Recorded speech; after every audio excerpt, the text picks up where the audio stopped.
Hello viewers, welcome to my channel. তো আজকের ভিডিওতে আমরা কথা বলবো যে আপনি কিভাবে একটি সরকারি ল কলেজ কিংবা একটা ইউনিভার্সিটিতে as a law professor join করতে পারবেন। তো কী কী স্টেপস, যে স্টেপসগুলো ফলো করলে আপনি এটা হতে পারবেন, তো চলুন দেখে নিই। তো আমাদের স্টেপ 1 হচ্ছে কমপ্লিট ল ডিগ্রি গ্র্যাজুয়েশন, অর্থাৎ আপনার যে গ্র্যাজুয়েশান সার্টিফিকেটটা যেটা আপনি পেয়েছেন বা এখনও পাননি, হয়তো গ্র্যাজুয়েশান করছেন, তো আপনাকে এই গ্র্যাজুয়েশানটা কমপ্লিট করতে হবে। অর্থাৎ একটা ইউনিভার্সিটি থেকে আপনার ল গ্র্যাজুয়েট সার্টিফিকেটটা প্রয়োজন।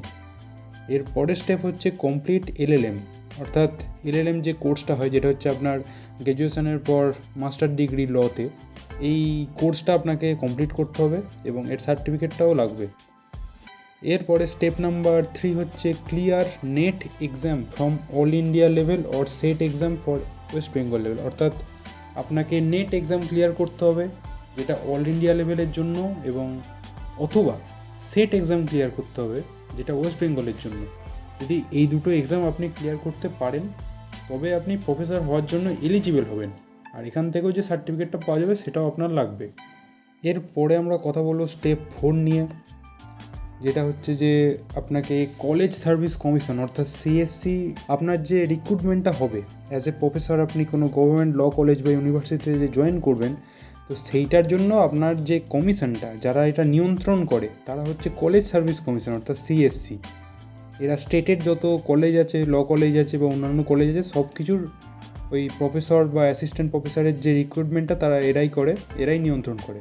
তারা যে নোটিফিকেশানটা বার করবে, আর তারপর আপনার ইন্টারভিউ হবে, এবং এই ইন্টারভিউ দেওয়ার পর আপনি অ্যাজ এ অ্যাসিস্ট্যান্ট প্রফেসর যে কোনো গভর্নমেন্ট ল কলেজে জয়েন করতে পারবেন। এবং সেখানে 3টে স্টেজ আছে।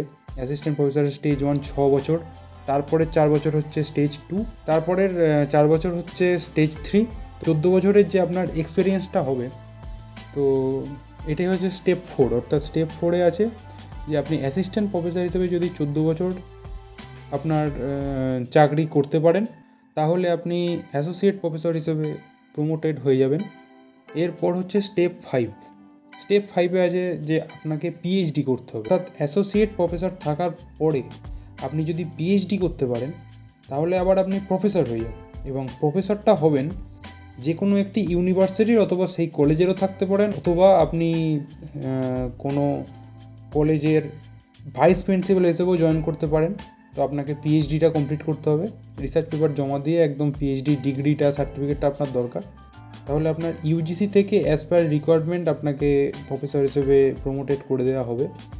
এবং এই যে assistant professor, associate professor, vice principal বা প্রিন্সিপাল, এইসব নিয়ে অলরেডি ভিডিও করা আছে, আপনি চ্যানেলে দেখে নিতে পারেন। তো আজকের ভিডিও এই পর্যন্তই। Thank you.